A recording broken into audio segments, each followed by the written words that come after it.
Ni inkuru y'akababaro ikomeje kugenda igarukwaho mu bitangazamakuru bigiye bitandukanye byose byo hirya no hino ku isi, cyane cyane ibikorera mu gihugu cya Uganda. Murabizi rero ko hazindukiye inkuru y'akababaro ikomeje kugenda ishengura imitima y'abagiye batandukanye bose bo muri kino gihugu cya Uganda.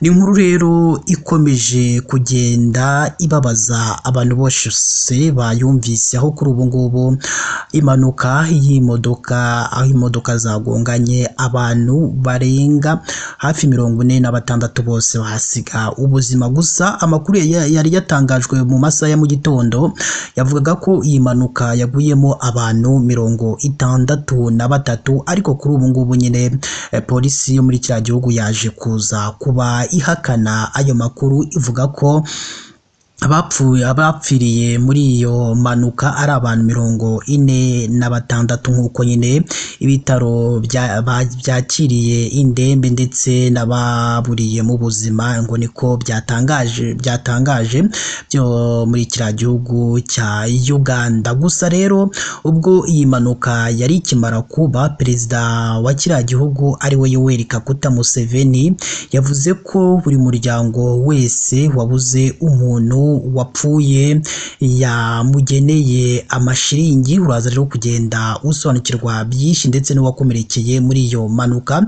Ese ayo mashiringi nangahe perezida Museveni yemereye buri muryango wapfishije umuntu? Ese wakomeretse we yamugeneye amafaranga angahe? Ibyo rero byose urimo uragenda wibaza nibyo tuje kugenda tubasobanurira kuri iyi nkuru y'akababaro ikomeje kugenda ishengura imitima y'abagiye batandukanye bose bo hirya no hino mu gihugu cy'u Rwanda ndetse n'abatuye mu gihugu cya Uganda. Bose bababajwe n'iyi nkuru yahumvikanye. Perezida Yoweri Kaguta Museveni yihanganishije imiryango yaburiye abantu mu mpanuka ikomeye mu muhanda yaguyemo abantu 50. Yavuze ko buri muryango wapfushije umuntu uhabwa miliyoni 5 z'amashiringi ya Uganda, naho uwakomeretse ukagenerwa miliyoni 1 z'amashiringi. Yagize ati, numvanye akababaro ibijyanye n'impanuka ibabaje yabaye mu gitondo ku muhanda Kampala Gulu igahitana ubuzima bw'abantu. Nihanganishije imiryango iri mu gahinda kandi nifurije gukira vuba abakomeretse.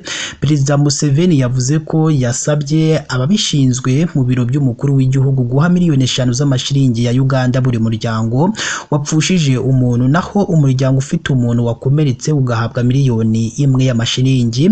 Umukuru w'igihugu cya Uganda yavuze ko asaba abakoresha imihanda kwitonda kugira ngo hirindwe bene izi mpanuka za hato na hato kandi zigenda zitwara ubuzima bw'abagiye batandukanye. Amakuru mashya yatangajwe na polisi ya Uganda avuga ko abantu ibitaro byemeje ko bapfuye ari 46 aho kuba 63 nk'uko byari byatangajwe mbere. CP Kananura Michael, umuvugizi wa polisi ya Uganda ishami ryo mu muhanda, mu itangazo yasohoye yavuze ko ibitaro byemeje ko abantu 46 aribo bapfiriye mu mpanuka y'imodoka zagonganye ku muhanda Kampala Gulu mu gace ka Kitaleba.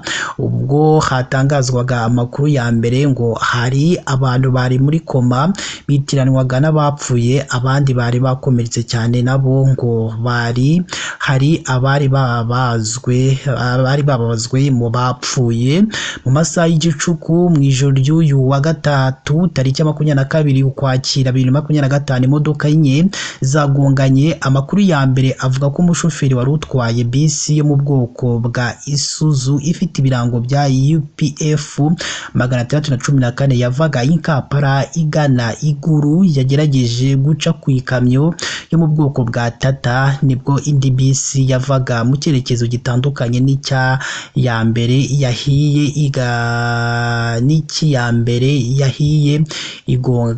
yahise igongana n'iyo. Abashoferi bagerageje kwirinda kugongana, ariko igihe cyari cyarenze bituma izindi modoka nazo zita ibyerekezo zimwe zirenga umuhanda. Itangazo rya polisi rivuga ko abapolisi bahageze batabaye abakomeretse bajyanwa ku bitaro bya Kinyandongo no mu mavuriro ari hafi aho. Polisi ivuga ko gikomeje gukora iperereza ku cyateye impanuka, ikanasaba abakoresha imihanda kwitwararika mu gihe batwaye ibinyabiziga byabo, kandi bakajya no kubisuzumisha cyangwa gukora control technique kugira ngo nyine ikinyabiziga cyawe cyemererwe kujya mu muhanda. Ati rero iyo ibyo byose bitabaye nibwo tugenda twumva impanuka za hato na hato zigenda zumvikana muri kino gihugu cyacu cya Uganda.